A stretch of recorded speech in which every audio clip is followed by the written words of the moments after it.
মালদ্বীপে আমি আমার হাজবেন্ডের সাথে ব্যক্তিগতভাবে বিকিনি পরে নিজের জীবনটাকে উদযাপন করতে চেয়েছি।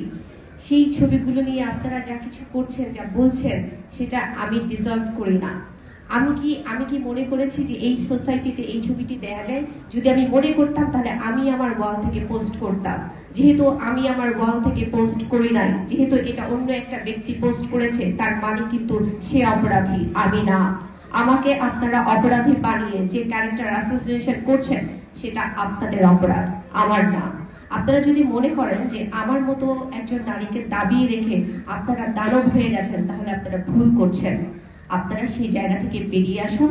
আজকে আমি যেখানে দাঁড়িয়ে আছি, আপনারা ভুলে যাবেন না আপনার পরিবারে যারা আছে, যে নারীরা আছে, তারা সেই জায়গায় আসতে পারবে, তারাও কিন্তু সেখানে পৌঁছে যেতে পারবে।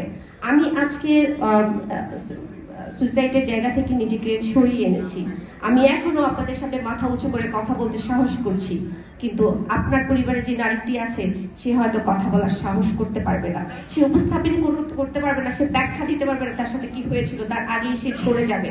আপনারা যদি চান নারীরা বেঁচে থাকুক, ঝরে না যাক, তাহলে তাদেরকে বাঁচতে দিন, পজিটিভলি তাদের সাথে কথা বলুন, তাদের কাছে বিষয়টি জানতে চান।